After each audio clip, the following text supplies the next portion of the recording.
everybody, I'm Allison. And I'm Hillary. Welcome to Meet the Member, a show where we learn how real estate investing is changing lives.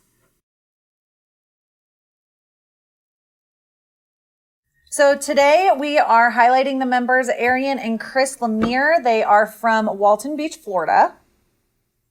They are kind of new to real estate investing, but they've done 4 deals already.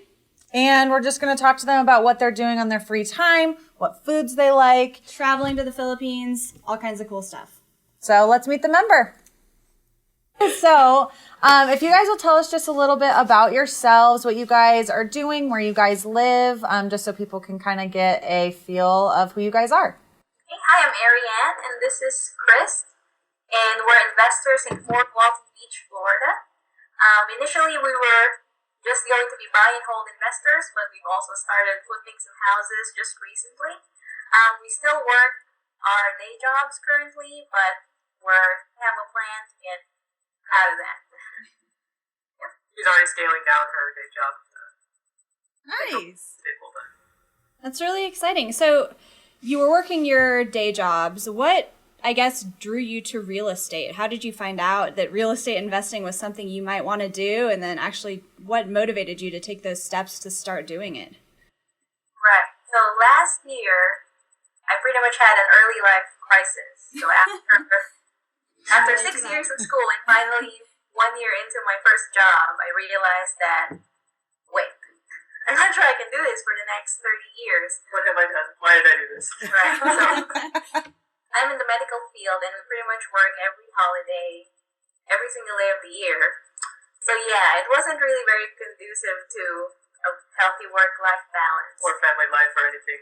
Right. And then my family also lives overseas, so if I won't be able to take any day off for the next decades, I wouldn't be able to see them. So that really kind of sparked That was a big why. crisis in us. Yeah, so that was a big why. Then we kind of just started searching for something to help with that. And My parents, my father used to flip houses when I was growing up. So I had been sort of exposed to it already. We hadn't really thought about doing it ourselves at the time, but it was on the plate. right, and somehow we came across Bigger Pockets. For some reason, we just saw it on the internet, and we watched some of Brandon's Webinars and then the podcasts, endless podcasts. And I think he recommended what is it called? Rich Dad Poor Dad. Rich Dad Poor Dad, and we listened to it, and then that was the start. We just thought, hey, he said this is the plan, we can do it, then we're just going to do it. So I think that was August of last year, and we wouldn't have thought June of this year we'd be where we're at today, but it's been great. That's awesome. And so with all this time that you got, well, I know you don't have all this abundant amount of time, but you guys have more time on your hands. What are you guys doing with the time that you guys have? We're still looking for more deals, pretty much. Yeah, we're trying to wrap up really quickly so that we can do more things later. Like the visiting the family, we want to be able to visit at least twice a year. And other side of the world is kind of expensive, so we gotta ramp up our income to support that. We're sort of up front trying to get the snowball rolling. Right. But there's So, freedom. yeah, what really was great about starting with real estate was just the feeling more free, yes, not being trapped in our day jobs, and we knew that if for some reason tomorrow we quit our jobs or we were fired, We'd be fine. we'd be fine. Yeah. That's great. That's like freeing, right? I know that I don't need my job. It's helpful. Right. And we've actually started planning some trips early next year to see my family in the Philippines. It's going to be a 3-week trip that otherwise we Would never happen. That's so cool. That's awesome. Well, I'm excited for you guys for that. Yeah. Can we go with you? The ticket's expensive to get there, but once you're there, it's cheap. So, if you don't want Nice. a plane ticket, come on. So you're talking about kind of like a lot of trips you're taking, which is amazing. But when you're in town, you're working your 2 jobs still. You are investing on the side. You said you're analyzing a lot of deals. What does kind of your day-to-day look like? Do you work before work and after work on the weekends, stuff like that? pretty much. So early in in the morning, I check my emails and see if there's any emails regarding the deals that we've submitted, offers we've submitted. Chris is lucky because he works from home, so if there are any calls from our direct mail, he answers that. He talks to some contractors and things like that. I'm also a licensed agent, so I take care of all the agents Submitting offers. stuff. Yeah, submitting offers, receiving offers, talking to the lenders. And I kind of just squeeze that in the lunch break, in between working my full-time job. And then after we typically finish work at around 4 p.m., so we'll go and look at some properties if we have to and check out the rehab, how it's progressing.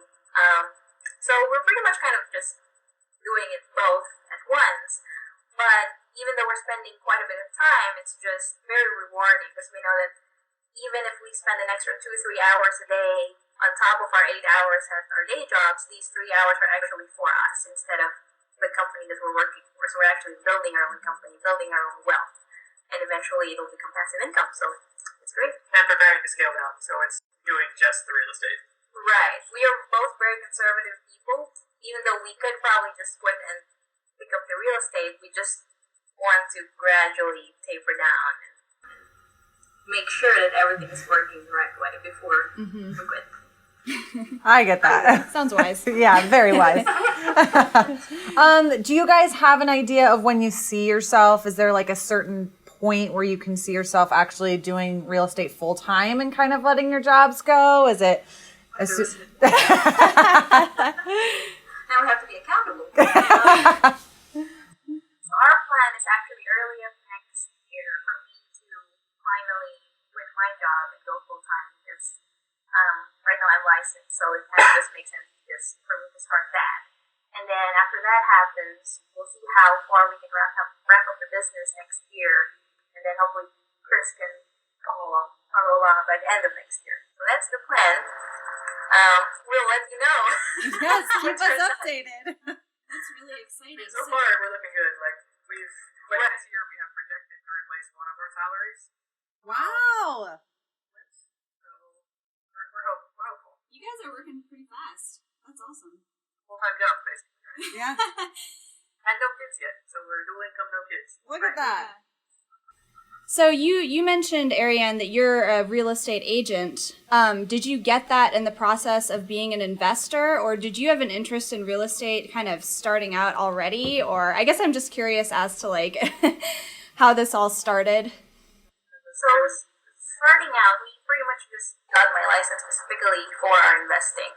We had worked with some other agents before, and it's just because we had full-time jobs, we would look at properties at 4 or 5 p.m. and then they would be done with their day. So it was just, we just wanted it to be more convenient for us and not inconvenience other people. Especially because we wanted to submit a ton of low offers on the MLS, which most of them will never happen, and most people will waste their time, right? We don't want to waste other people's time for our... Right. And then the feedback loop, right? So there's a long delay between when we ask, we make a change to the contract, it gets to our agent, then their agent, then the seller, then back to us. Like, we took a chain out of the loop to make it a little more efficient. Yes. And we get to keep our commission. Correct. Which was also a great padding, I guess. We are pretty much beginner investors. There was a big cushion in our rehab budget, so if we went over a little bit, I wasn't going to take commission, even though we budget for that. So. That's awesome. That's such a great way to do that. Really. So where do you guys see, once you guys get more time and you guys kind of venture into full real estate, where do you guys see yourself even traveling even more? Do you guys see yourself maybe spending like months somewhere? Where do you guys see your life finally being once you kind of get comfortable with all this real estate stuff? We recently started reading 4-Hour Workweek, and we that's where we vision ourselves to be, just spending as little time as possible in our business, automating processes, things like that. And we'd like to travel pretty much 80% of the year, 90% if we can pull it off. My family lives in All sorts of 5 countries. different countries, so That's eventually when we have families, we'd like for them to be able to spend time With their family. with their family. So that's pretty much the goal. I know it's not very non-traditional, but that's what we want for our future kids and ourselves. I think that's perfect. We'll get to like the financial freedom section earlier, but the lofty goal is a little further out. Right. Well, it sounds like a good plan. Do you think, I'm assuming right now that your rentals you are managing yourself. Do you think you would eventually automate all that, kind of hire out the management? That's the plan. Yeah. So it's just a lot easier with your fees too. But eventually, when you have more, then it will make sense to get a property manager on board and them just do all that for us. We already baked their numbers into our calculations, so right now we're pocketing that money ourselves. Nice. When we plan to hand it off. That's great. And something that I had read about you is that you guys are foodies. What is your favorite what is your favorite food? What do you guys like to go out and eat? We browse, like, again, like our entire vacation trips are based around the food that we can eat while we're there. So we go to like TripAdvisor and all the Yelp and things for all the best food places, and we plan our trip around the food places we get to eat while we're there. Right. We were just in New Orleans, I think, a couple months ago, and pretty much we planned. We're going to go do this, and then we're going to eat here, and then we can, on our way to this, we'll eat here. Right. In the morning, we're going to get some beignets, and then it's our whole day. That is direct mail. What you guys are working right now? You're getting a deal. Send a voicemail, sorry. That's fine. Yeah, so we have a lot of members who are probably watching who they want to be where you are or where you're going, or just kind of at least jump into that first deal, but they, for whatever reason, aren't taking action yet. I guess what would be your advice to them on landing that first deal? Is it analyzing a lot of deals or just getting out there networking, stuff like that? I guess when did you get to the point of being like, all right, let's do it? Both of those are great. So, like, the more you analyze, the more comfortable you be with your numbers. The more houses you walk through, you'll be, like, very confident on your rehab estimates because you've seen it 10 times before. And then the networking, you hear other people doing it, so you sort of can build off of their experience and take their confidence. They're doing great, we can do it too, kind of thing. So,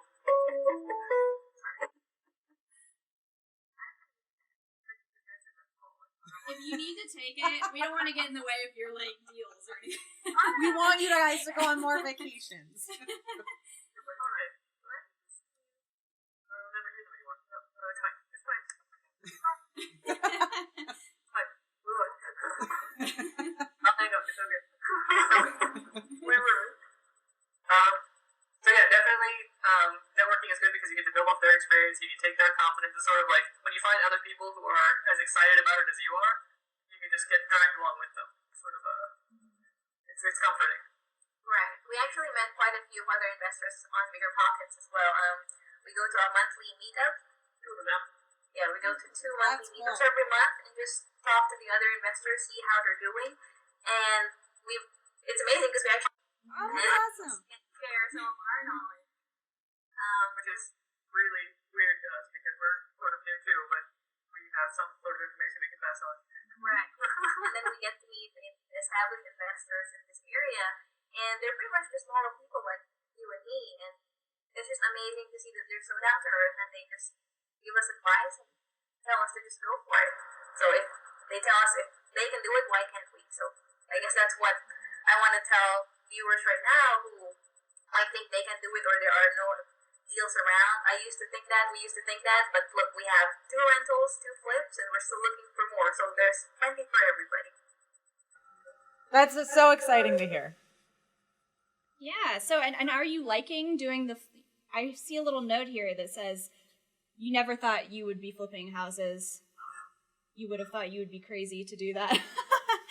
Do you like flipping, or where is kind of your ideal path? Would you like to continue doing that, or? Definitely want to be hands-off, want passive everybody's goal, which is why we started with rentals, but we quickly found out that we ran out of money. So that's where the flips came in, where we could generate some extra capital and put that into the rentals again and just cycle that over and over. Way to build up capital early.